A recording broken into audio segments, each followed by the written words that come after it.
Welcome back, everybody. This is Bloodmeat here. Today we are doing another build for a viewer request. This is a part 2, if you will, of that video. He asked for, asked for a Paladin / Eldritch Scion who was undead, who had the undead bloodline, wanted to be able to do some smiting, and even Mark of Justice. That was the old build. This build, we will get all that except for the smiting. We'll get that, but not the Mark of Justice. We're going for a 4 Paladin, 16 Eldritch Scion split. We're using mods to make our character undead. That's the Eldritch Arcana mod. Notice that I've even downloaded even more mods. They're shut off right now because I can't get the Call of the Wild to work. Anyone knows how to do that, let me know. This could be that I have the second oldest version. I just updated yesterday, but this still doesn't work. The newest version is a 2.1 version, but it specifically says in the forums that it doesn't work or might not work with the new game. So if I can't do that, no Call of the Wild videos for you guys in the future. That's a bummer. I did like the Call of the Wild. There's a lot more spells in there than there are in Eldritch Arcana. Eldritch Arcana, on the other hand, has all the cool traits, which is why we like this one. So let's actually get into it, shall we? We have pre-made the character. However, I'm going to show you how to level it up because I think that that's more insightful. And there's also a mistake or two that I made while leveling this character up. This is the character in question. She is Shock and Awe.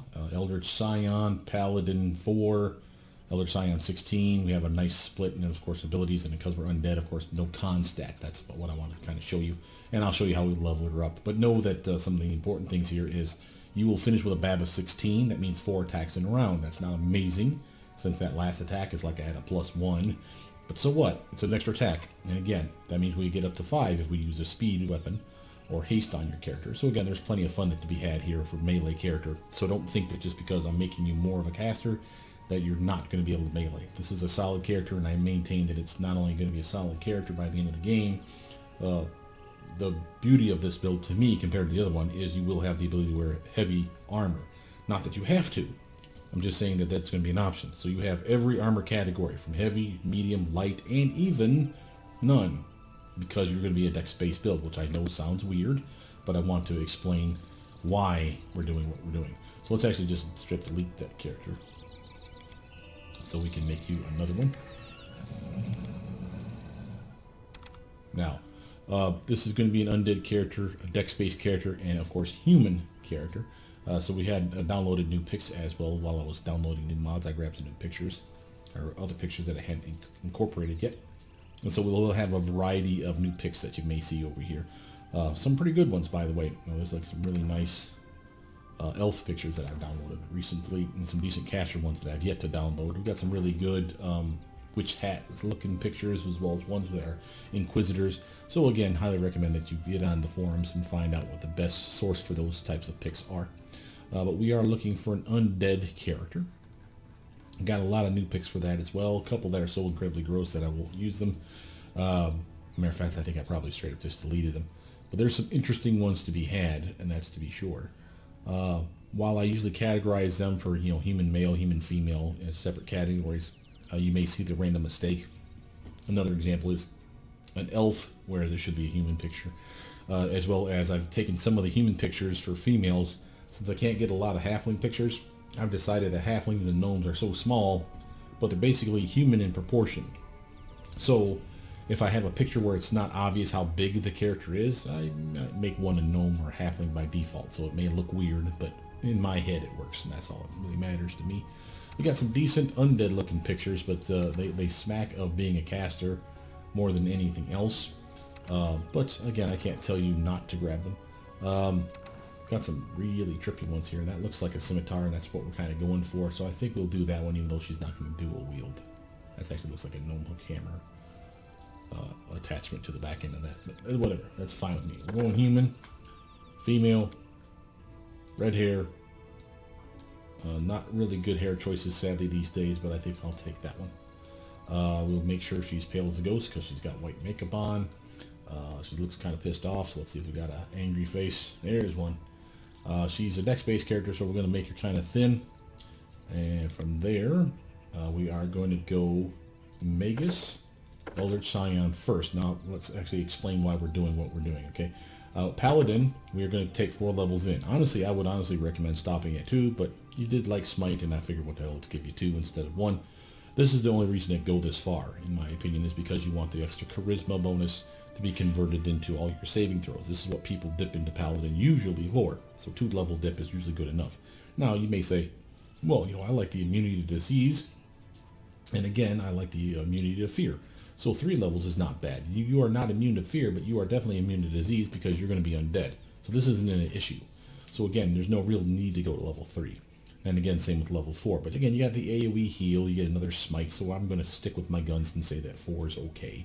And it is nice, and it will end with a nice BAB then as a result of this. So 4 dip is going to be fine for me, and it will unlock Paladin spells, per se. You'll get like 1, 2, maybe 3 level 1 spells to cast total at the end of the build.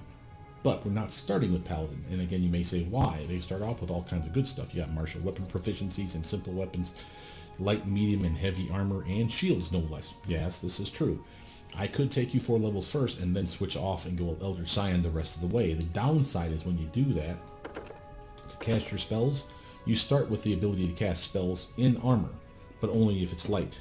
Then you unlock medium, and then you unlock heavy. So it makes no sense to go from heavy armor and shields, sword and boarding it up with a full plate mail complement, and then switch over to, I wear a chain shirt and have no shield. Yay, that just seems dumb.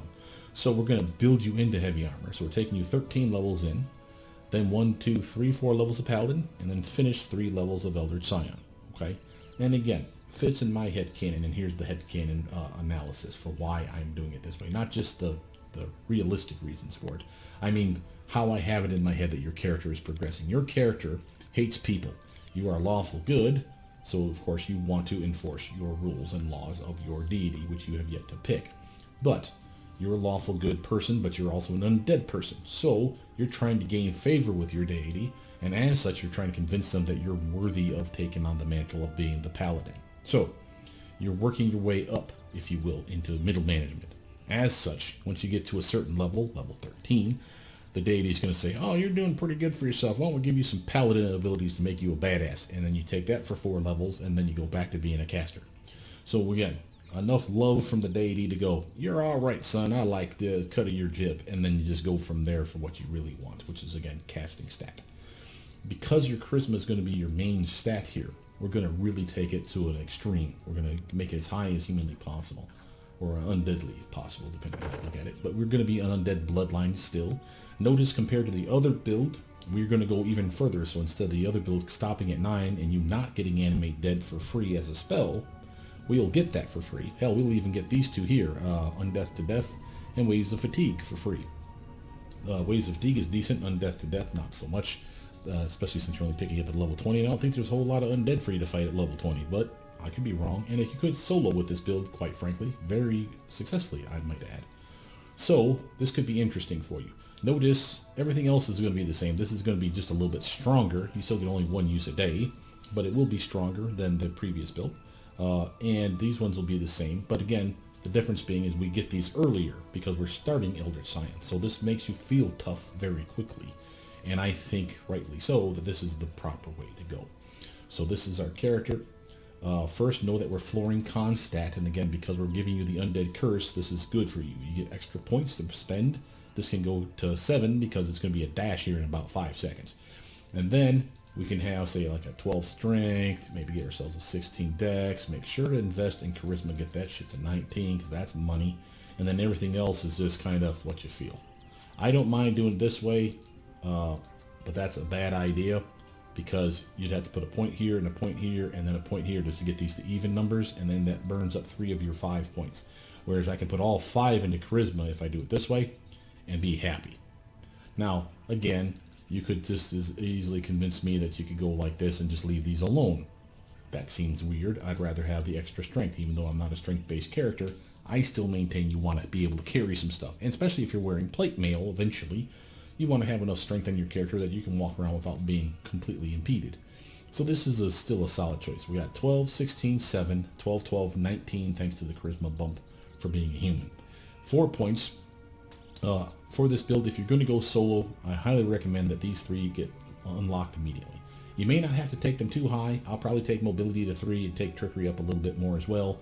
But this is so that you can shut off XP share for the team, shut off XP share for the people that don't do the skill check, And when this character does all the skill checks that they can, if you can, even with buffs, make sure you can buff yourself up with the teammate's helper, for example, or a heroism spell or something of that nature. And then you literally make the check by scum saving, suddenly you get the XP and you're getting level 2 to 3, 3 to 4, 4 to 5 before anybody else. And once you feel that you're out leveling the content, trust me when I say soloing is not that bad. You get really good at being in armor, without armor, and being deciding on what spells you use and how badass you can be.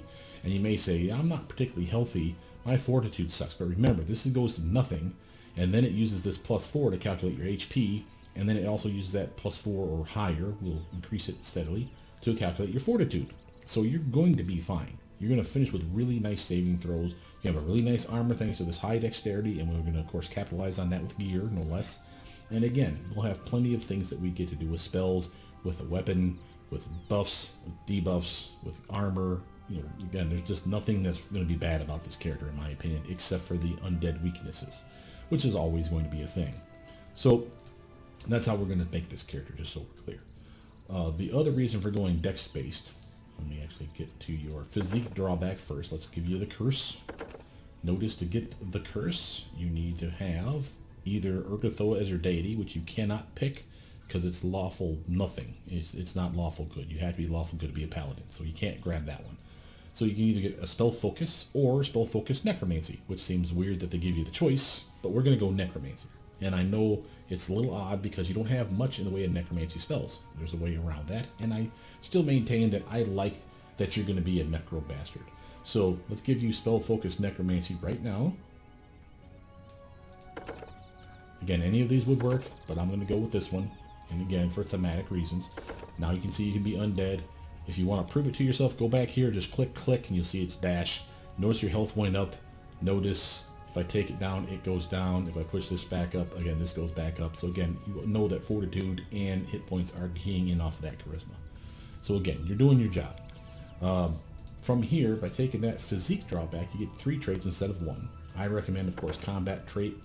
Society, I like my sneak attack damage. Even if it's 1d6 plus 1, and it doesn't kick in until level 3 over here, you still will appreciate it at the early levels. When it does fire off, it's nice to have it. And again, it's just a little gravy on top.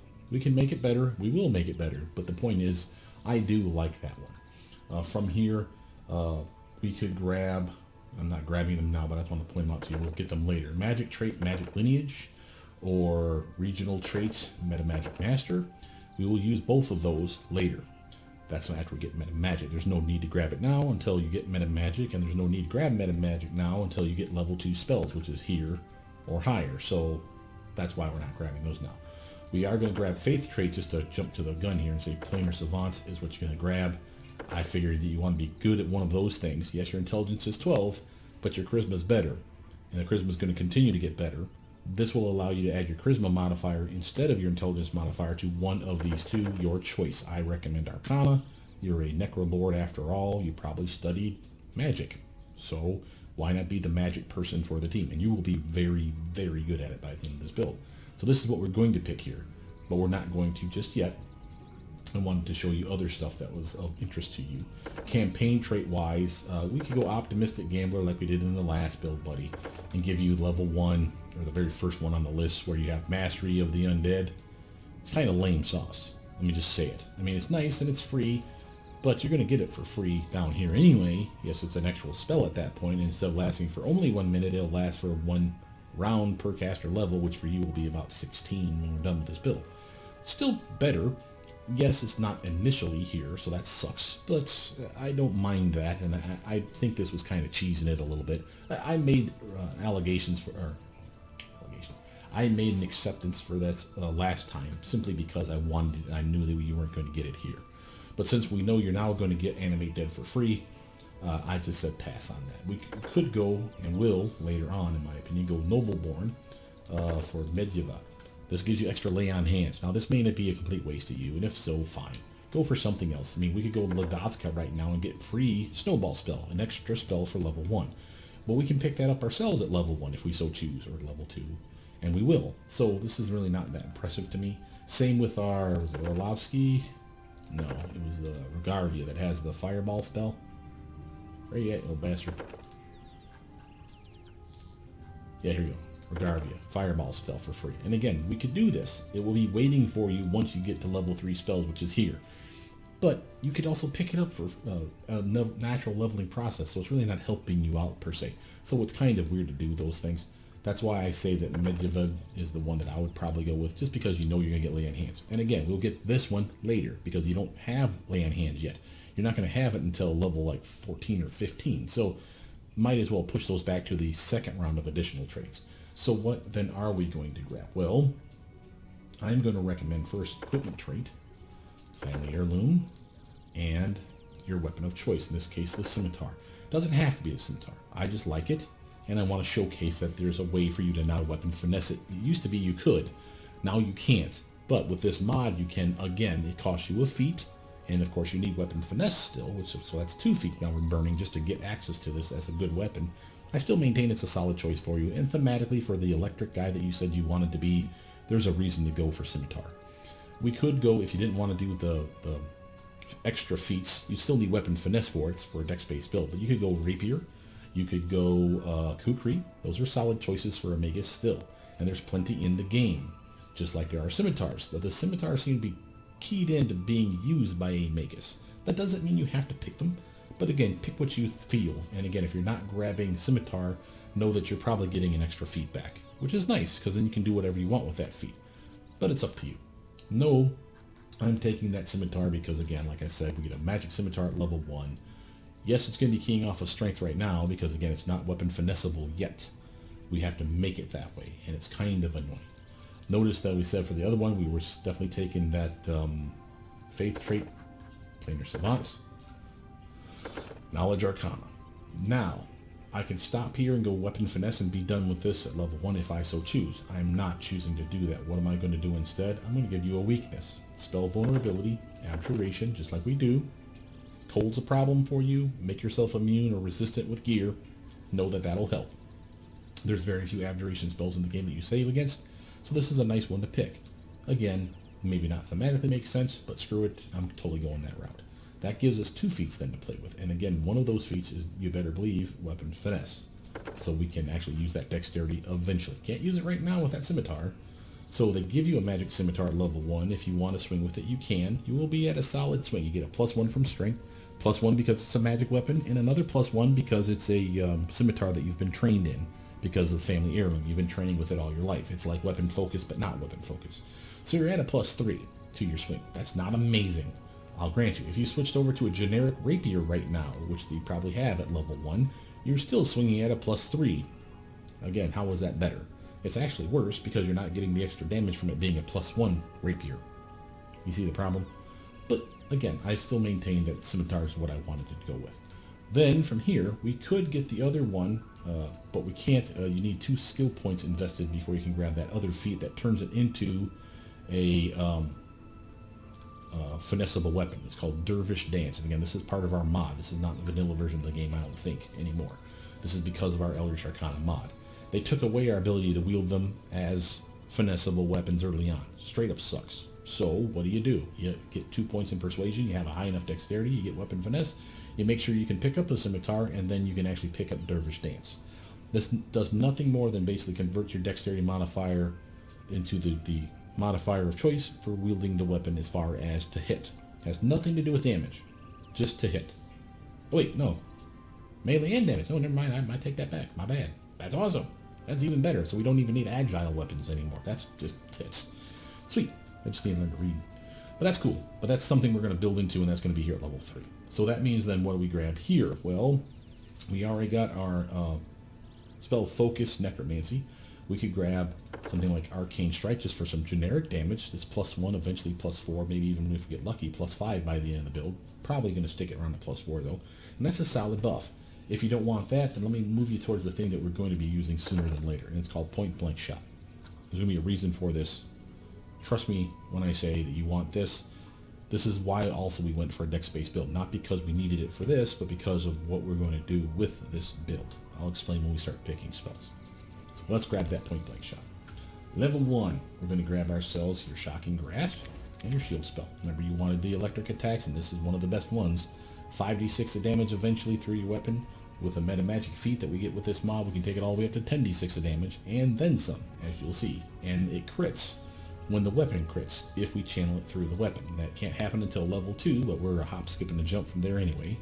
It's going to be awesome. So again, here's our shock and awe. She's Irish.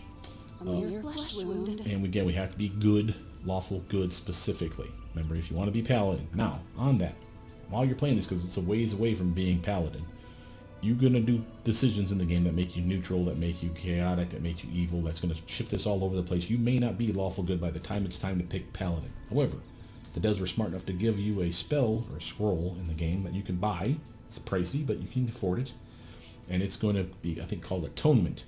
Anyone can cast it, so you don't even have to be a spellcaster, but you are. Anyone can cast it, and what happens is it immediately takes wherever your alignment shifted to by the point that you cast that spell back to where you started at level 1.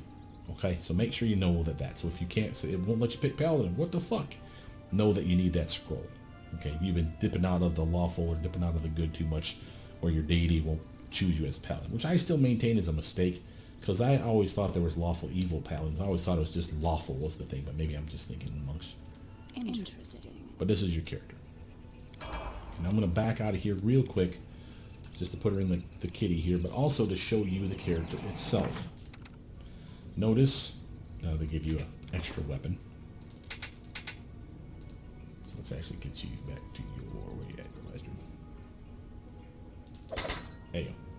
Scimitar +1. See, like I said, +3. 1 for the magic weapon, 1 for being trained in it, that's family heirloom, 1 from your strength, because it's a strength-based weapon. Which, again, I'm fine with. It just sucks that now you have to do weapon finesse and something else to make it better. So, this is still a solid weapon for you. And again, high crit range. This is the reason Megas go this way. So, Scimitar's 1, Rapier's another 18 to 20, another one that's 18 to 20. Not the only ones, but the other one that's 18 to 20 routinely is Kukri's.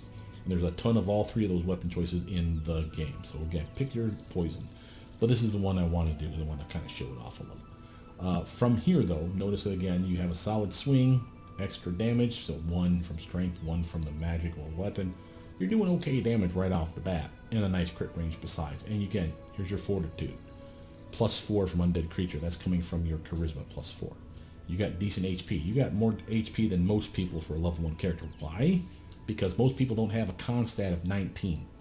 This is what this is to you. This is your con stat now, from now on. That's why we're going to put all 5 points into charisma, finishing with a solid +7. Think about that. 7 times 20 levels.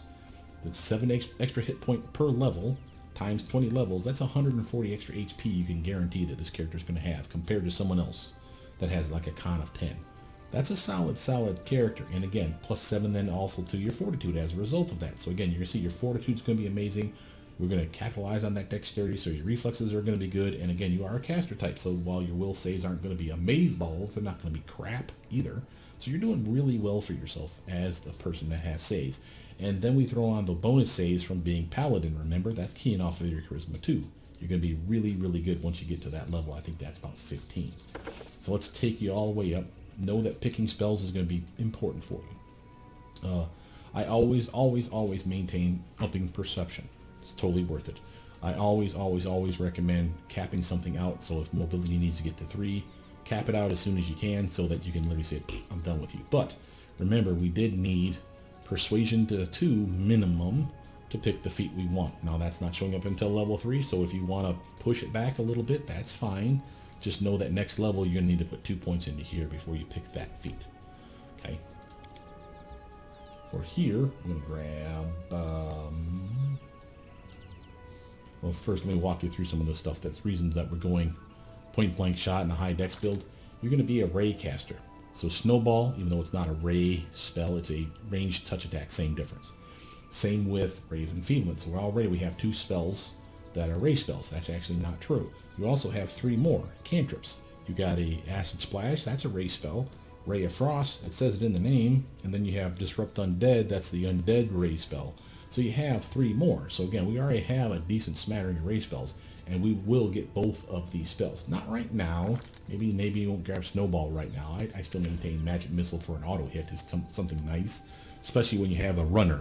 You get one of those little Cobalt bastards or mites or whatever that like to fucking make them look for it. Like they're a goddamn track star. and you magic missile their ass from a distance and just knock them on their butt. So I do like my magic missile, and again, I maintain it's a solid choice. Notice you won't get your free spell until level 3, and that's your Cause Fear. Not the best spell ever, and it will rapidly become useless, but until that time, it is useful. Notice Spell Strike opens up at level 2, and this is where you can officially now cast touch attacks through your weapon. This is when you really start to become a Magus. And then this is right after the tutorial is over, so this is perfect time. Keep going, Magus. This is your Cause Fear. Notice that you're now tanky as hell too, because now you got a DR5/magic, so unless they have a magic weapon, you're absorbing physical attacks. All 3 types, bludgeoning, piercing, slashing, are lessened by 5 to a minimum of 0. You can't heal from this, obviously, so it can take it down to nothing, though. And that's amazing. This is one of the reasons I love the Undead Bloodline, and especially getting this early, because that 5 damage, be surprised how many guys hit you for 5 damage, or less. You're straight up immune. You're just shrugging that shit off like no one's business, and you're wearing nothing but chain shirt, and having all kinds of fun laughing at them, and stabbing them in the face with your awesome scimitar. So this is a solid upgrade. And notice the resistance to cold. Remember, you're susceptible to cold, but that's helps with this one. So again, you will lower the damage by 5, and then whatever it's calculated to after that, I think you get like 50% more damage to your cold. So let's say they hit you with 10 damage of cold, right? You would lower it by 5 first, so now it's 5, but instead of being 5, you multiply that by 1.5, because you take 50% more. So that would be 7.5. I don't know if they round up. I would bet they round down. So you would only take 7 damage from that 10 damage. So you see, this is still helping you, is my point. Now, when it's a lot of cold damage, this 5 is kind of garbage, but it upgrades at level 9 here to 10. And while that's not amazing, it's still helpful. So again, a definite upgrade for your character. Again, need to make sure that's at least 2. Get that perception up. And at this point, I'm going to finish off mobility at 3. This is in case you ever want to fight defensively. Remember, also you can do skill checks yourself, especially if you shut off skill share and you don't have anyone on the party that's getting XP when it's your XP. So this will be a way for you to get to 3, 4, 4, 5 real fast, especially in chapter 1. Here, notice I'm skipping to the back one first. I always do the bottom ones and then the top row. Here is some fun that you get to have. Because of our mod, you can do things like give you a familiar. Now, I'm not going to, but I just want to point it out that I would probably go with something like Viper or Tarantula because you are an undead son of a bitch. Maybe a rat. They're good choices. They give good bonuses. I like this one because it's perception and persuasion, something that you care about as ruler of the kingdom, eventually. But this is nice because I could probably even find you an undead picture where you have a woman that's got like half a ribcage hanging out and then like a snake crawling out from it, but she's still clearly undead and, fighting. Which is kind of funny, thematically speaking, but we're not going to go that route. Something else to point out is because of our mod, we can also do spell blending, and we will, not here, later. But this is going to be really powerful for you to get the spells that you can't get normally, and this is really, really nice. This is part of our mod. So here, we're going to grab something like Extended Magic. Why? Because I like the idea of me doubling my buffs, the duration of them. Remember, you're going to finish with a caster level of 16. So stuff that should last for 16 or 20 rounds is only going to last for 16 for you, because you're not going to get the 20 levels of Magus. So having 16 jump up to 32 is a lot better, and you can see the appeal here. Now for feats,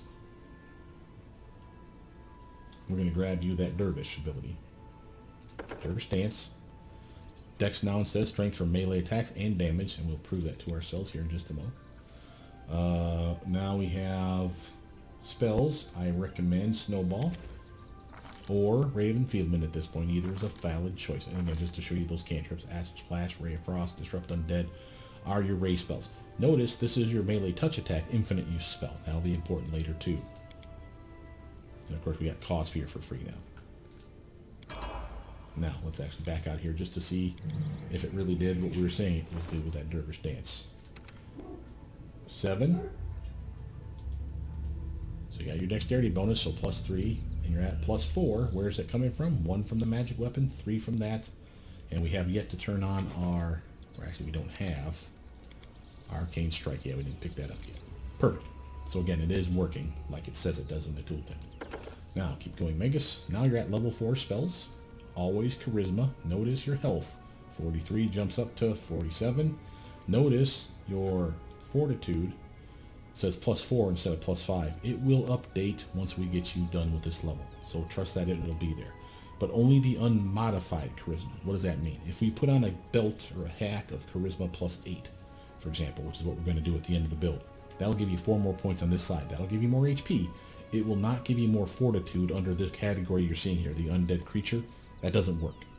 So only the plus 7 that we're going to have by the end of the build is going to be down there. But the paladin side of things that give you extra fortitude, reflex, and will based on your charisma, that will work with the hat or whatever charisma bonus you give yourself. So that's cool. So let's give you some perception now. Trickery, if you're not going to invest in it continually till you get to where it's plus 10, at my point, you'd probably stop here. 5 is good enough. With a buff or 2, you'll probably be able to do most of the trickery, at least through chapter 1. And then from there, when you can't do the check and there's no way to buff in a way that'll make you pass the check, obviously a scum save, then give it to someone like Lindsay or Octavia, someone that's skilled with trickery more than you. Okay, but until that time, you should be trying to get this XP for yourself. So at this point, we're kind of done with the stuff up here. Now it's really focusing on the stuff down here. So perception, persuasion, use magic device, or remember, we didn't invest in knowledge arcana yet. And remember, we got a really nice bonus to it thanks to using charisma as our modifier instead of intelligence. So you can see already 1 point in it, we're looking really nice right now. Level 2. Always, always, always take a melee touch attack when it's available. You don't need both of the level 1s. They're Shocking Grass. You said you liked electric, so we're going with that. The other one is Corrosive Touch.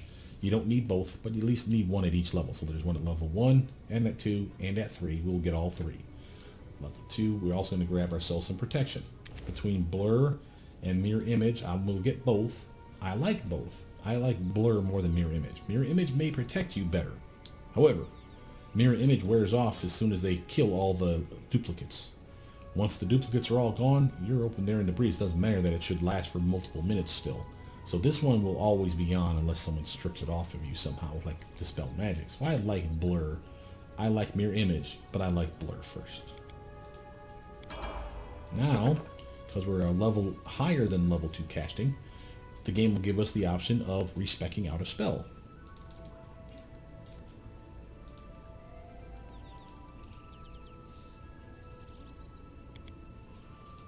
First, see here, and I always recommend you check.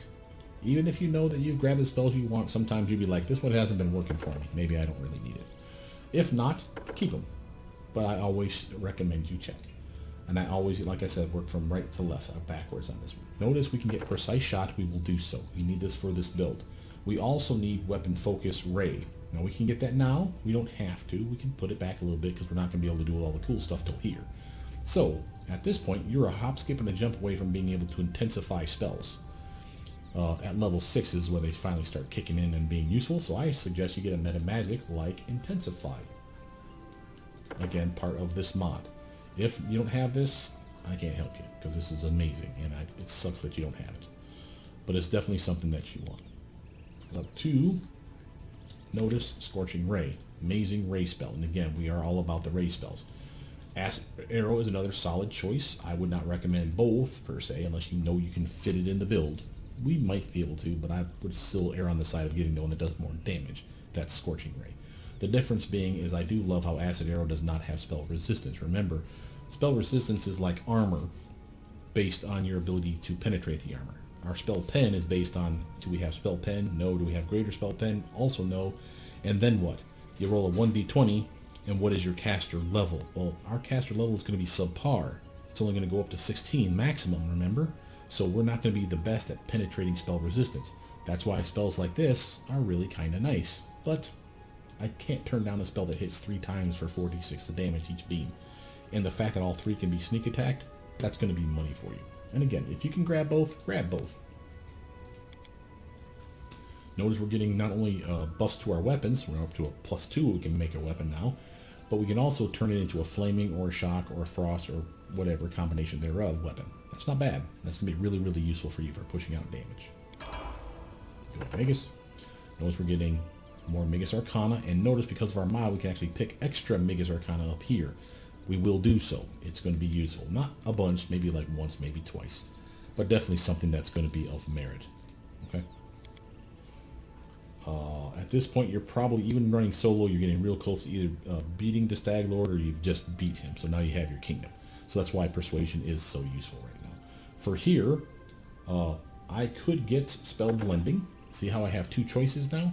It's because we can cast level 2 spells. Level 1, or if you get spell blending 1 spell, it will only let you pick a wizard spell from the highest level you can currently cast. Right now we can cast level 2. At level 7 we'll be able to cast level 3, level 10 we'll be able to cast level 4, 13 would be level 5. Normally 16 would be level 6, but because we're going 4 level dip into Paladin, it'll actually be 20. So it's a ways away for level 6. That's fine. Point is, this would allow us to pick a level 2 spell. There's a good level 2 spell in here, we do want it. It is called Sense of Vitals. If you must have sneak attack, this is the way to get it as soon as possible. I don't recommend it now. There's a better way for us to use this. Well, what would we take instead? Maybe you want the spell blending where you get 2 spells. What does that give you? You can't get level 2 spells this way, at this level anyway, because this will let you take 2 spells, but both of those spells have to be at least 1 level lower than your highest spell. So we can cast level 2 right now. The one lower would be level 1. So this would be, both of these would have to be level 1 spells, as you see. And again, there's good stuff in here. You know, we have some nice Ray of Sickening. That's another necromancy spell. Remember, you got skill in necromancy, baby. So that's not bad. We also have Touch of Gracelessness. It's not a ray spell, but it's a touch attack, and that's fun. We can get you mage armor. We can get you a variety of things. Ear-piercing scream you didn't have access to. Again, any wizard spell level 1 is available to you, and you can pick 2 of them. But I still maintain this is a bad idea. Why? When you do spell blending, you can do spell blending 1 spell every damn time if you want. You can only do spell blending 2 spells once. And that's why this is going to be important for you. Okay, so let's pass on that. Let's grab something we do want. Enduring Blade. The ability to make your weapon get buffed, this +1, +2, flaming, cold, whatever weapon that you're making, normally lasts only for 1 minute. If you activate this, it's 1 minute per magus level. For us, that's level 16 maximum, so 16 minutes buff. That's a nice buff. And all it takes is extra Eldritch pool points to do this, just 1 more. So instead of it being buff it once for a minute, fight, fight, fight, oh, the buff wore off and we're still fighting, buff it again. Why do that? If you just buffed it once with this, instead of it lasting for 1 minute, it would last for 6 minutes, or in our case, by the end of the build, 16 minutes. That's a solid buff. And it only cost you 2 points to do it. Doing it the other way, you would have to buff it up for a minute, and then buff it up for another minute, and then buff it up for another. You get the idea. It would take you 16 goddamn points to buff it for the same amount of time. And that's just crazy. Sometimes I don't take this, but I still maintain it's a solid choice. From here, you want to get yourself some more protection. Where's that mirror image? You know you wanted that shit. So there you go.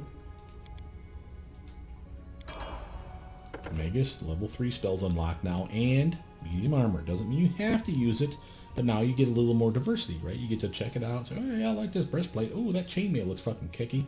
I want that one.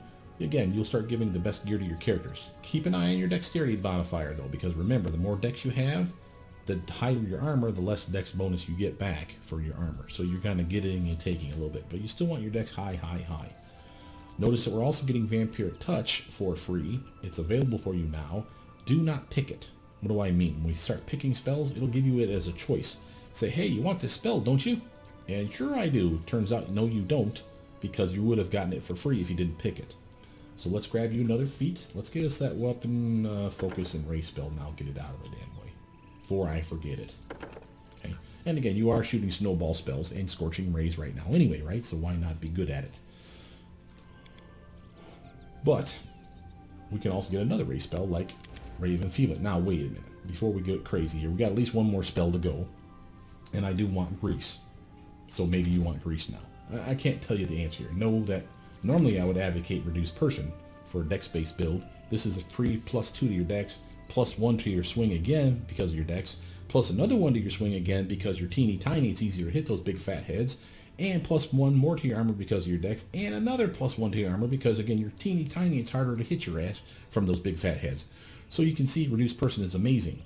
You are, however, not a person. I hate to say it, buddy. You're undead. Someone had to tell you. God, does mom know? Okay, whatever. Point is, Reduced Person is not for you. You can use it on other people. I'm not saying don't take it. Same with Enlarged Person. You can't use it on your character anymore. That's a bummer. It totally is. When I found that out the other day, I was kind of a little butthurt, I must say. But Grease is a decent choice, or so is Ray of Enfeeblement. I can't tell you the right answer here. I do know that Grease from start to finish is always a great spell, and here's why. Not only is it a reflex save, and that sucks, but again, that works on wizards then, that works on fighters, and those are usually the two types you're trying to kill. There's ninja bastards out there that will have a nice reflex save, and those guys suck, but we have other ways of killing them. But notice this part. Again, no spell resistance. Remember, our spell level, or caster level, is going to be 16, no better. And that sucks. So we're going to be sucking at spell resistance checks. This is not a spell resistance check. Snowball isn't a spell resistant check. Another reason I love Snowball. So again, we got plenty of good here. The question is can you hold off on Grease Spell for a little bit to get something like Ray of Enfeeblement? That's another Ray spell. Again, you're getting better at Ray spells, and it's a Necromancy spell. So again, you get a +1 to the DC check on that shit. And even if they make the check, it still has an effect. So I do like this spell. I think I'd rather have Grease though first, is my advice to you. And again, it's up to you, but no, we're getting both. Level 3, remember, do not grab it. It's even got the thumbs down letting you know, boo, don't pick me. Because again, you're getting it for free here. I just wish the devs would have pre-planned it where it says, oh, here it is, it's waiting for you, so that it wouldn't be on your list. I hate when they didn't do that. At least they gave you the thumbs down to remind you of it, at least. And I'm reminding you again. So now we're getting our lightning bolt. That's you. Remember, you wanted electric. And 3, I'm going to get you stinking cloud. You are immune to poison as an undead. You don't even need a spell to protect you from it. Disease and poisons do not affect you. This is a poison. It even says it in the tooltip here. So you can stand in this little bastard, not your team, but you, all day long, not affect you one whit. The bad guys are trying to jump you, and they're stupid AI, so they're literally going to run right into the fucking cloud and go, I'm going to kick your ass, and then they get in the cloud and they start puking their guts out. They can defend themselves, but they cannot fight. So what does that mean? It means they're not helpless. They're not paralyzed by this cloud. So they can defend themselves from your attacks, so they have their full armor and all that jazz. But they will not swing at you because they're busy retching their guts out. And you'll know it because their heads hang low, it kind of sways back and forth. There's a big green halo puke cloud around their head. It's pretty obvious that they're nauseated, and that's what this does. But it is a poison effect. So if they're immune to poison, again, no effect on them. Also, gotta love my no spell resistance. Vampire Touch, like I said, and now we're wearing our medium armor and can still cast fully in that medium armor. That's why I love Magus so much. Go to Magus. Always charisma.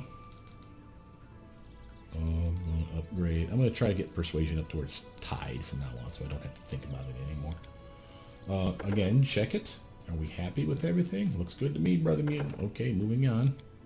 Level 3 spell. Here's your Vampiric Touch. It was waiting for you when we leveled up on the last level, so you had it at level 7. What are we going to grab now? Maybe you want to have these pretty little wings. What do these do for you? They make you zippy. You're super fast on the ground now because you're simulating your flight, I guess.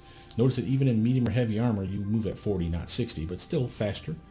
And or if you're carrying a load, so there's always that too. Notice that we also have a bonus to dodge against melee attacks. You're going to be meleeing it up left and right? So this is a solid armor class bump for you. And you're immune to difficult terrain. What's difficult terrain? Well, stuff that's on the ground, like that spell we just grabbed. So now you're immune to your own grease spell. You can zip right through that shit, and while the AI is stupid, they'll come right after you, and run right into that shit and slippery slide, hopefully, on their ass. And then you stand at a distance and pepper the shit out of them with your ranged attacks. Remember, you're a ray caster. Notice you also get a bonus to mobility equal to half your caster level. You're going to be 16, best case scenario, so that's what, +8 by the end of the build. That's not bad. It's not amazing, but it's free, and hey, I'll take it. And you get to pick the color of wings and the type of wings that you get, so it's just kind of funny. Going Magus. Notice now we're really tough. Get another spell-like ability, and we don't have this yet. Why not yet? Because you can't cast level 4 spells yet. This is the sorcerer's list, and the devs never modified it to be different for a Magus, which is fine. We just need to know that it's not available now. It's coming, and it's nice because it's a spell that you don't normally get, by the way. So again, pretty cool.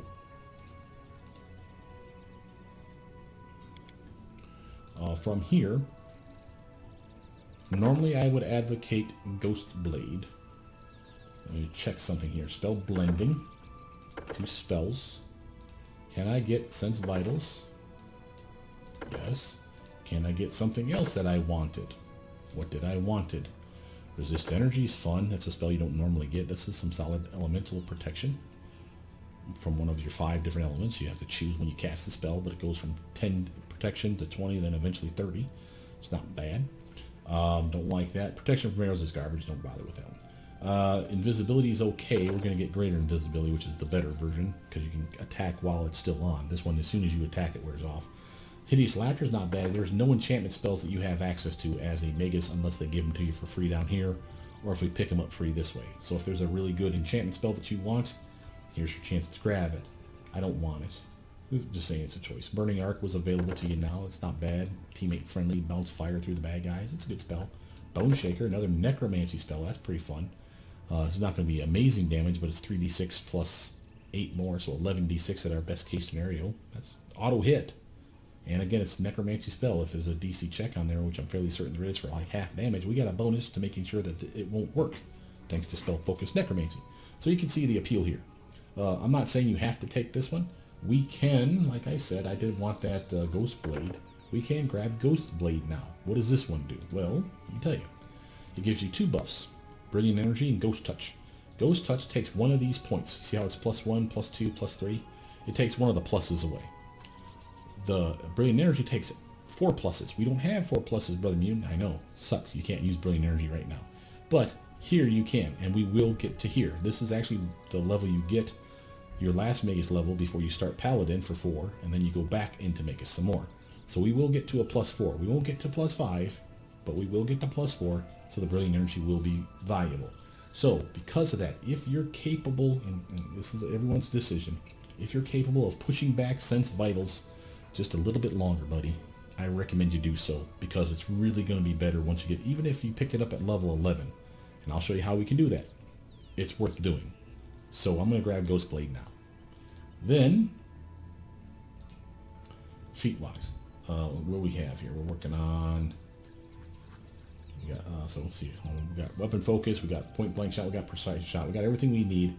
It's probably time to get ourselves either Arcane Strike for some extra damage with your weapon, or you could get either, I'm going to get Piranha Strike, or, this is not the best version, you could get Power Attack. Notice Power Attack's not available to you.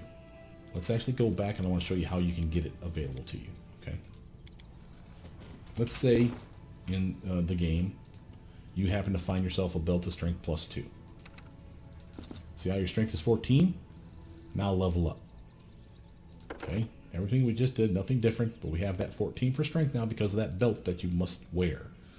I don't remember how I did my points, but let's assume that's how I did it. Come on. And again, here we're going to get our Ghost Blade. Notice here, come on, you little bastard. You can get Piranha Strike, like I said, or Power Attack. Why would you want Power Attack over Piranha Strike? That's the same thing, isn't it? Well, read the tooltips. And then someone pointed this out to me, and so I'm trying to harp it on to you because I don't want you to make the same mistake. A, know that I am going to do Piranha Strike for a reason. B, I don't like picking feats that require me having gear. I have a strength of 12. Not 13, the gear brings me up to it, and then some. So I can pick it. I hate being reliant on gear. Everyone's different, and it's just, and if I play a pen and paper version of this game, there's no way I'm convincing my DM, hey, can I totally get Power Attack with my strength of 8 character? Because I have a belt of strength +8, so I'm at a strength of 16 right now, technically. How the hell would you have learned Power Attack? You got a strength of goddamn 8. Well, I got the belt. Yeah, I guess. And again, my DM would never allow it. I wouldn't allow it. So again, it's weird that they allow it. But you want it. And here's why you would want this one. Okay? Read the tooltip. Notice if you switch to a two-handed stance, which you can do with a scimitar, by the way, you can swing for more damage. Instead of it being -1 to your swing, +2 to your damage, it actually gets 50% stronger. If it's a -1 to your swing, oh, sorry, for every -1 to your swing, it's a +3 to your damage. And I know +3 and +2, that's not that impressive. Well, normally, by the end of your build, you have a -4. That's +8, or that could be now +12. Looking better, right? Wait. Because of our build, because we're going to finish with a higher BAB than normal, it's actually going to be a -5, which is not normal for us, because I normally go pure Elder Scion. So, with a -5 to your swing, you're going to get a +10 base damage with this or Piranha Strike. And again, I'm going to grab Piranha Strike. If you switch to a two-handed stance with Power Attack on, you know, using this belt trick that I'm showing you, And by the end of the build, instead of it being -5 plus 10, it's -5 plus 15. That's 5 more damage per smack in the snoot. Just saying, this is clear winner here.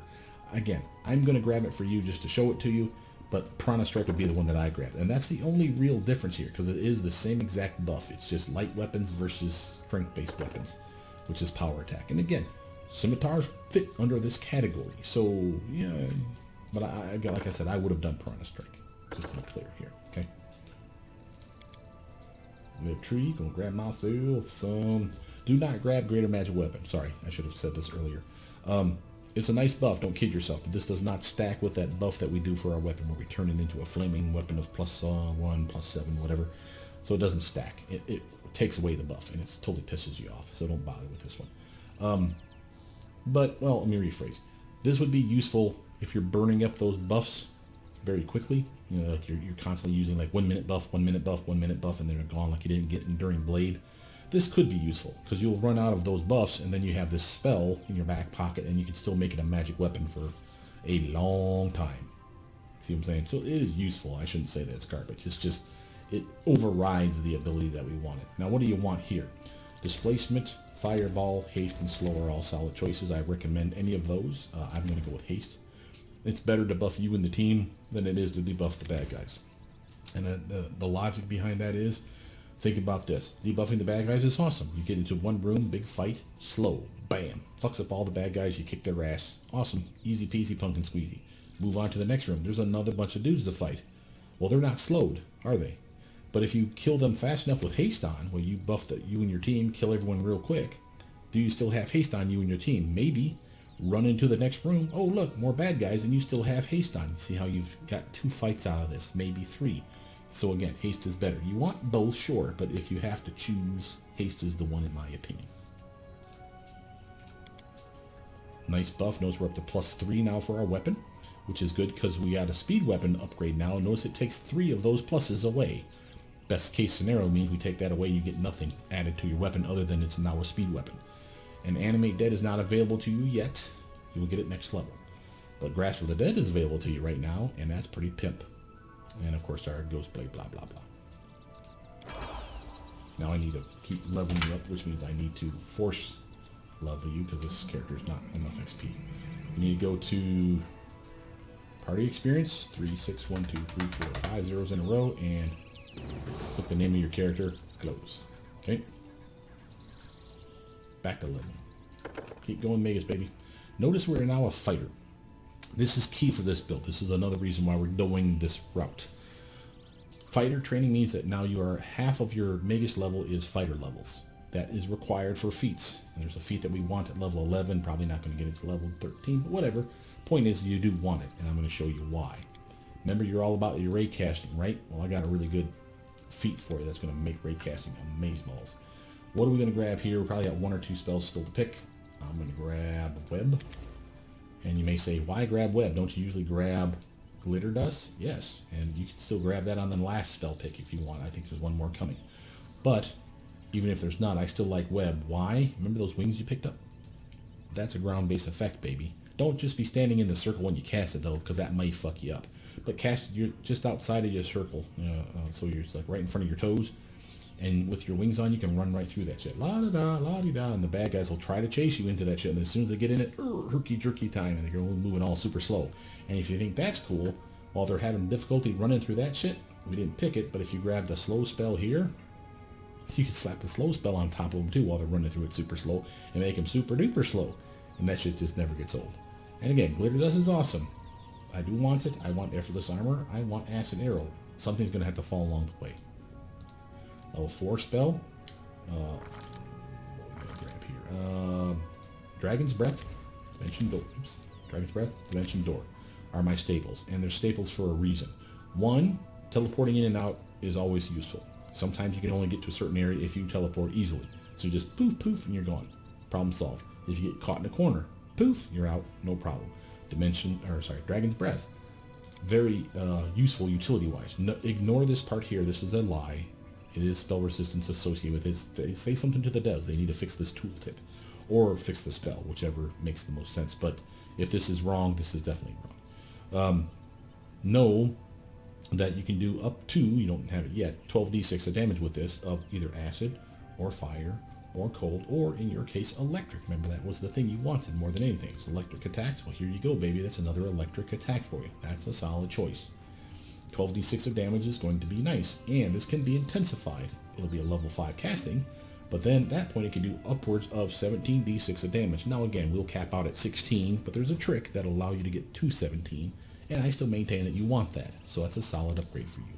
And I like the utility of multiple damage types. You just have to choose which one you want. Now normally here, level 11, because you get all these kick-ass abilities. Let's see, we got 2 more coming our way. Where are we at? 11. I'll put 1 more in there, I think. Maybe even 1 more after that. Sorry, I'm just doing math in my pea brain. First, check your spells. Do you want to get rid of something? Nothing yet. Notice that we will eventually get rid of fly. Not yet, though. I'll get you there. It'll be probably here at level 13. But keeping all the spells for now. Now, notice here. Normally I would grab Weapon Specialization Ray. Notice this is the earliest you could grab it because it needs fighter level feats, or levels, to get this feat. So here we go. This is the one we're going to grab now. Notice this is broken. Say something to the devs. Pisses me off that I'm picking a feat that I'm not getting my extra 2 damage. It's only 2 damage, I know, but it pisses me off that I'm grabbing a feat that gets me nothing. It just gets me to the spell or the feat that I do want, which is the other one that I usually grab here. We're not going to, but like I said, we could. Normally I would grab Point Blank Master Ray. Now which one are we going to get instead? Well, it's important that we grab either here or here, Extra Arcana. See this? This is again part of my mod. See all these things? Remember, that's what this is going to be.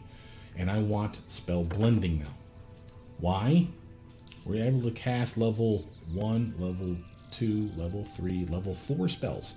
If I get spell blending 2 spells, I can pick 2 spells, any level 1 through 3. Well, one of them, remember, was going to be Sense Vitals, right? Well, what level spell do I want instead? Well, we already looked at 1s and 2s already. What about level 3?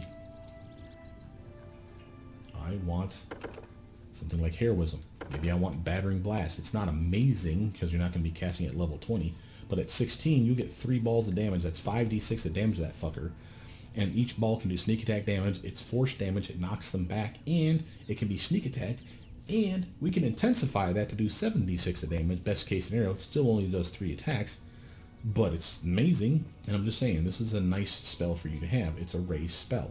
I like Heroism though. Again, I like Heroism for the reason that we don't get it for normal, and this is a nice +2 to your swing, +2 to your skills, +2 to your saves, something like that. But definitely +2 to your swing. Well, actually, I can tell you right now. All 3 of those things. Yay! So I was right. So again, a solid spell. And again, I like this one, and it lasts for 10 minutes per caster level. For you, that's 160 goddamn minutes at the end of the game. It's a nice spell. Now, do you need it? No. Again, if you really want a Battering Blast, man, do that thing. I'm not stopping you.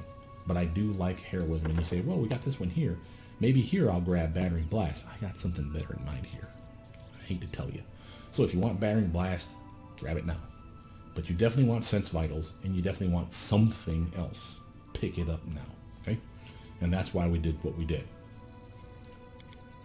Now, level 1 spell. Last one, I believe. That's our Ray of Enfeeblement, baby. And that's a nice spell for you. And it can be intensified, too, no less. It's not going to be amazing. It won't go up from +5 to +10. No. It actually goes up to +7. Why?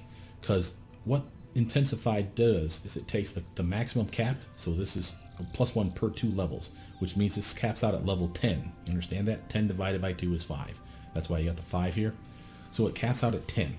Intensified raises the cap up 5 more levels. So basically, what would it be if you were level 15? That'd be 7.5, and it rounds down. That's why it's 7. So it's not amazing, but it is another casting of it, and it'll be a level 2 spell at that point. So that's cool, and I like taking away 7 strength as well as taking away 5. So I will intensify it. Just saying it's not going to be as amazing as you think, but it is still useful. And a raise spell. Now, level 4, got to get me some greater invisibility. You just picked up Sense Vitals. You have to get this now, right? So this is a perfect choice. And again, we don't need it per se because you can set up flanking with your Animate Dead army. Flanking is good enough to set up sneak attack, so it's not necessary, but fuck it, come on, you know you want that shit, right? Take it, run with it. Notice Waves of Fatigue is coming later. We'll get it. It's the level 5 spell, so that shows up at level 13 for you.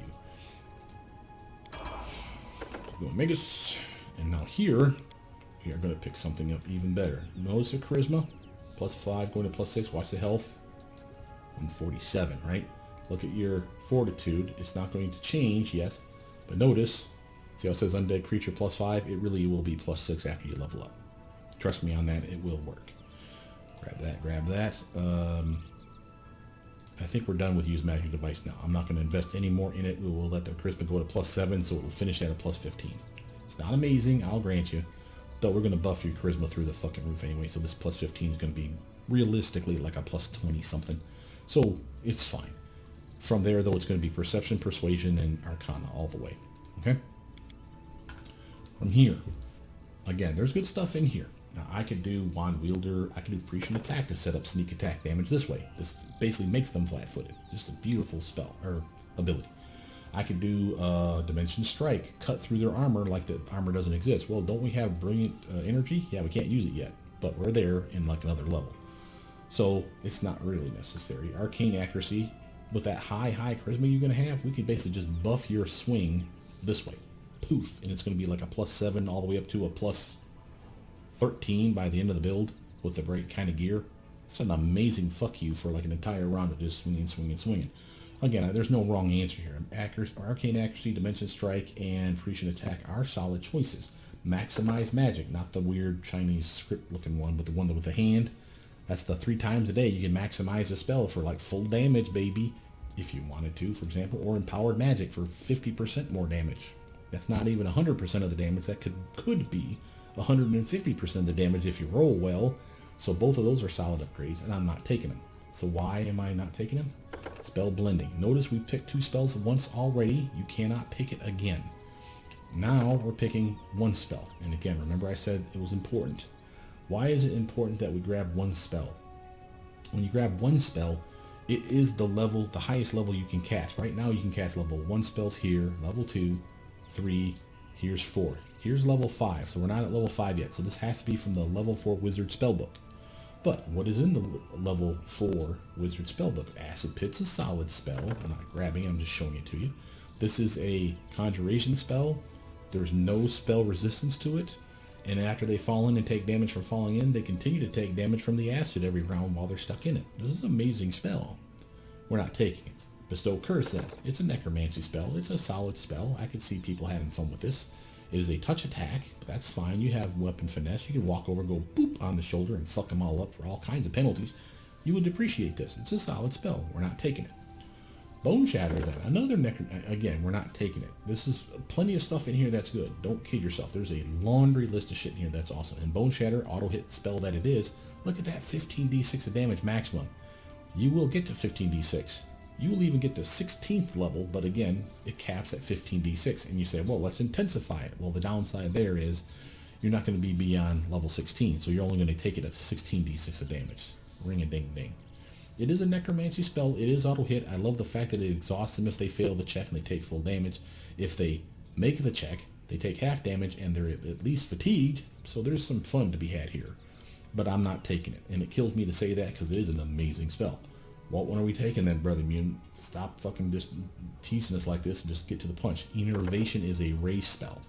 It doesn't have a save, but it does have a spell resistance, and that sucks. But if you feel confident that you can land it, holy Jesus, this thing is amazing. First off, read this part here. This is actually not working. It's because of our mod that is broken now. This doesn't work anymore. It used to. So a vanilla version of the game, I think it still does. That's an amazing way to heal up like one of your undead army guys. Or Jaethal, for that matter. Remember, she's undead. You'd beam her in the face with this and give her a shit ton of HP for, well, not a shit ton, but a decent amount of HP for an hour. But for everyone else that's not undead, which is of course your targets, it will do 1 to 4 negative levels per snack. You shoot them in the face, and you do 1d4 temporary negative levels. Now, temporary, let's be clear on this. When you say temporary, you're like, well, why would I want temporary? Don't we want them to be permanent?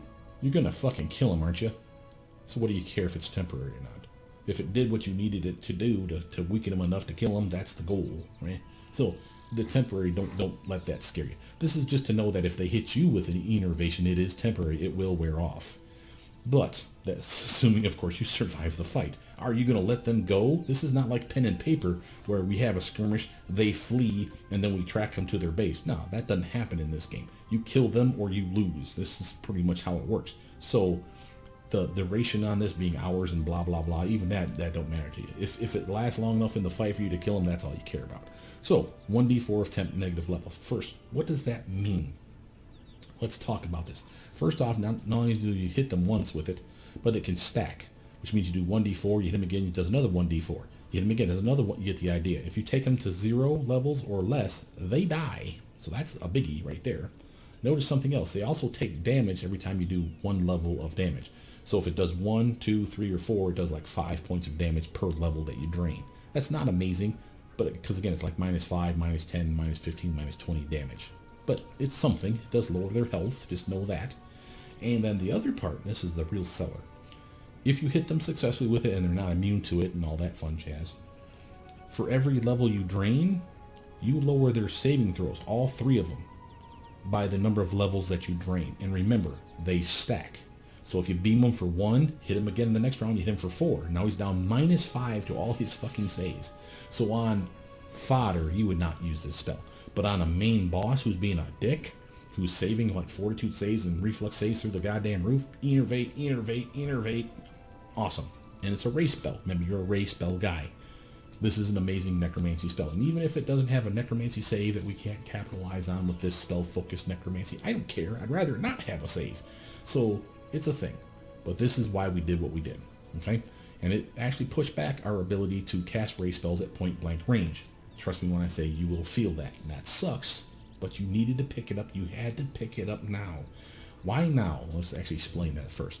If I waited to here to pick it up, we're casting level 5 spells now. How can I pick it up? If I do 1 spell pick, guess what I pick up here? Level 5 spell. This is not a level 5 spell now. I don't have access to it anymore. And I just shot myself in the foot. Okay, well then you may say, well, get your spell blending and take 2 spells. You get something level 4 and level 3, or level 4 and level 2, like get that Sense Vitals. Okay, can you wait to get Sense Vitals all the way down here? I know I can't, that's why we picked it up here. So again, on you, if you can wait, pick that up here. That'd be fine, and here you get Point Blank Master. But I couldn't wait. Up to you though. Level 4, got that nice innervation, that's looking pretty. You're probably going to want to get yourself some Stone Skin. There's ways around this, and then you may say, well, I have DR10/magic right now at level 9. I'm all kinds of protected. Yeah, but lots of guys are getting magic weapons by this point, right? Well, does this 10 and 10 stack? No. It's 10 or 10. Well, how does that work? Okay, here's how it works. You cast a spell on you. With the 10/magic you already have on you, this is how this works. A guy swings at you. He hits. It's physical damage, bludgeoning, piercing, or slashing. You would absorb 10 of the damage, unless it's magic. Well, it's a magic weapon. Well, okay, is it an adamantine weapon? No, then you're fine. Why? Because this is DR10/adamantine. Only thing that penetrates this is adamantine. Okay, let's take another example. Guy swings at you, he hits you, he does damage. Does it do full damage? Well, is it an adamantine weapon? Yes. Okay, then this is ignored. But is it a magic adamantine weapon? Well, here's the downside. Usually it is both. But if it isn't, if it's just a piece of adamantine he's beating you over the head with, you at least, because you have the DR10/magic, you have still 10 resistance. So you're still absorbing 10. It's layers of protection, okay? That's what we're shooting for here. If I could give you DR10/evil, or DR10, honestly what I would want would be DR10/cold iron. Why? Because how do you make an adamantine cold iron weapon? It can only be one or the other. Or adamantine, DR10/silver would be good too, alchemical silver. Again, it can't be an adamantine and a silver weapon at the same fucking time, so it'd always be one level of protection in there somewhere. That would be the ideal way to go. It's just not available to you, sadly. But this is definite protection from you and your team, because you can cast it on other people. But it's definitely something you would want, especially if you're going solo.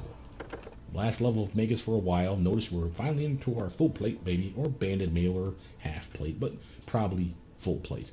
And this is not available yet. You will get it way the fuck down here. But this is available, and now remember that Ghost Touch Brilliant Energy? Brilliant Energy needed a +4. Here's your +4, baby. I'll show you how that works. Trust me when I say you wanted it. It's amazing. Keep going here. We're done with use magic device, and now everything's going into Arcana at that point. What are we grabbing here? Honestly, at this point, we have everything that I want except for Point Blank Master Ray. So what does this do? Why was this necessary? Notice A, you need the fighter levels, and you need a weapon specialization in some kind of ranged weapon. In this case, we picked Ray spells. So, normally, with your, where's it at? Spell combat and your spell strike, you can cast spells in combat and swing your weapon, right? Well, if it's a Ray spell, and you're meleeing with that weapon, because why wouldn't you? You want to hit multiple times, don't you? If I shoot, say, Acid Splash in your face and then swing with my weapon, because it's a ranged spell, a Ray spell, because of that, you get an attack of opportunity on me. Now, yeah, I got armor and buffs and besides, so chances are you're not going to hit me, but I don't want you swinging at me at all. This takes away the attack of opportunity. That's what this does. Only for Ray spells. Be real clear on this. You don't get to suddenly shoot a crossbow at his face at point blank range. He'll fucking hit you immediately for that shit. And again, I could have gone that way. You'd have to get weapon specialization crossbow and then get point blank master crossbow. Obviously that's dumb. We don't need both. If I pointed out though, because if you wanted to go see Eldritch Archer build sometime in the future for like a mercenary, you can channel your Ray spells into your bow or your crossbow or your ranged weapon of choice, whatever it may be. Go for point blank master crossbow or longbow or shortbow or javelin or whatever you're picking, and then that will allow you to cast your Ray spell into your ranged weapon, throw your ranged weapon or shoot it or whatever at point blank range, and they will not attack of opportunity you. You will be a tough tank motherfucker doing like Legolas shit, where you're at point blank range, drawing your bow and shooting orcs in the throat. Just boom, drop, boom, drop, boom, drop. Just having all kinds of fun and laughing all the way to the bank, because it's money. It's an amazing way to do things. This is just a cheesy way of doing Ray spells to the face. Now, why would I care about this? Because again, A, we're Ray spell build, B, we're dex space build, C, we have sense vitals now. And while you may say, well, I don't have many snowball spells or, Ray spells to capitalize on all that damage. The fuck you don't. You got 3 spells at level 0 that are infinite use. Acid Splash, Ray of Frost, and Disrupt Undead. All of those can be sneak attacked if the target can be sneak attacked, of course. But you have to have Sense Vitals on to maximize your sneak attackage. And you have to either flank or be invisible, either of those works, catch them flat-footed some way.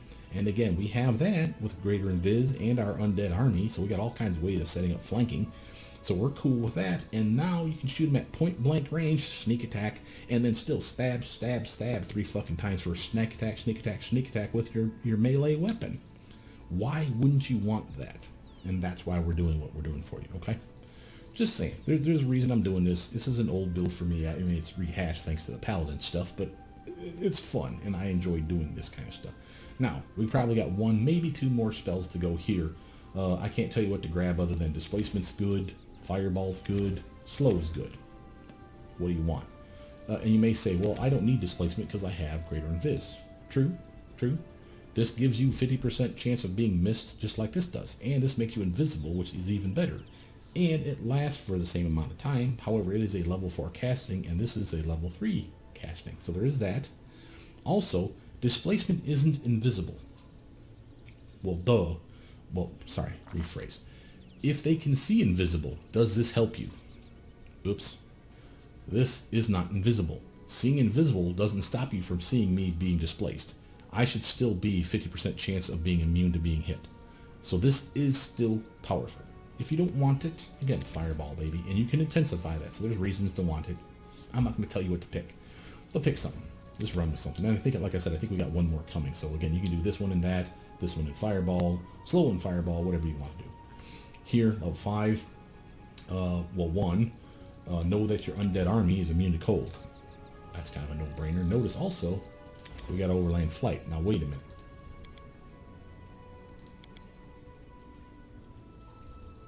Yep, this is the perfect time. Okay, sorry, I'm thinking. Sorry. We have Overland Flight now. Notice, this means that Fly is useless. So we can spec out a Fly, not now, soon.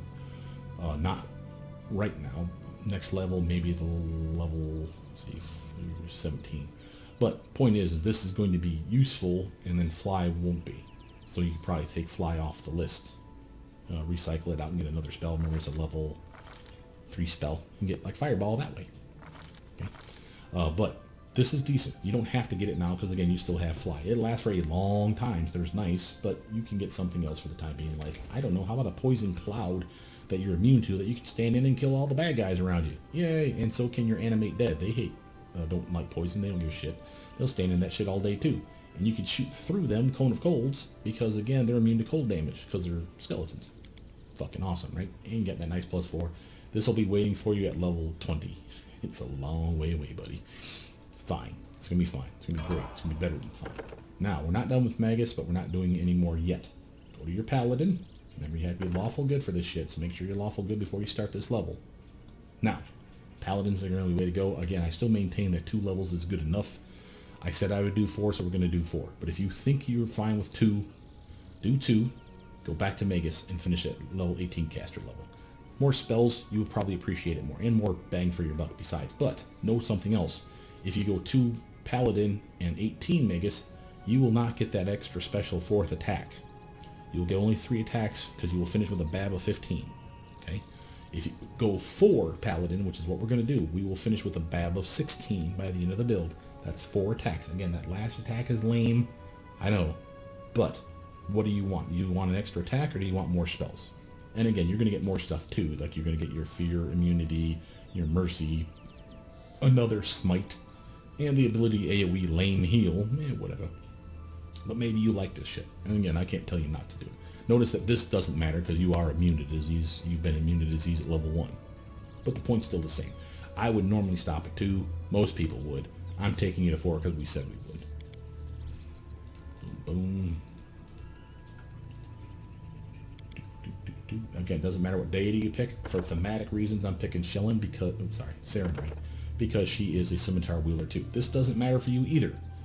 It doesn't matter what her favorite weapon is. You don't get skill in it just because she has a favorite weapon, scimitar. This is for like clerics and inquisitors and shit. You don't get any of the domains. None of this matters. All of these are lawful, good deities. Even Abadar, who's an evil devil prick, he's in the lawful good category. See that? So that's why I'm picking this though for thematic reasons, because she uses a scimitar and I use the same weapon she does. Look at it, it's so pretty. Doesn't give a shit. It doesn't matter. But I'm just picking it. Moving on. Notice we have our Paladin proficiencies, which again, all the stuff that we had already plus right there. That's the only thing it gave you right now. And plus all this shit too, of course. But that's it. You get shields now, which we can't use because you can't use shields while you're casting your spells. Well, Paladin spells you could, but not your Magus spells. So it doesn't matter. But that's why we built you in this way. Because again, now you have full plate mail anyway. It didn't really add anything to the table as far as armor. And you don't feel like you're going backwards. Now, level 2 Paladin, finally, you're going to get this massive increase to your saves. See the Divine Grace +6? It's here. It's here. It's all here, baby. And again, that will go up not only when you increase your charisma, but will also go up when you increase your charisma with gear. So again, this will be the one that does get the increase. The undead creature will only go up to +7 because that's as high as I can take this naturally. Everything else, it won't affect that. It will affect your HP. More charisma will affect your HP from a hat. More charisma will affect now your fortitude, your reflex, and your will saves because of your divine grace. Okay? But this undead creature will only go off the natural amount. So again, the best I can give you is +7. It'll be a +7 by the end of the build. It's looking really good now. Keep going. Now, you may think, we're done. What else is there to grab? Well, look at this here. Additional traits, baby. What might we want? Remember, we said there was a campaign trait after we got Lay on Hands that would be useful. Here you go. Nobleborn. Was it Medived? And I think Medical for Lay on Hands. That helps me remember. Notice we even get a bonus to saves for compulsion effects against Fae. And Fae are like the main bad guy at the end of the game, so this is nice. And another 4 uses of that Lay on Hands ability. It's not amazing because you suck at healing. Even at level 4 Paladin, you're going to suck at healing. But whatever, it's there and fuck it. It's free healing. Who doesn't like free healing? So there you go. We're taking an emotional drawback. I recommend Envy. And again, this is only a concentration penalty. And just to point out that while you can get around that by having money,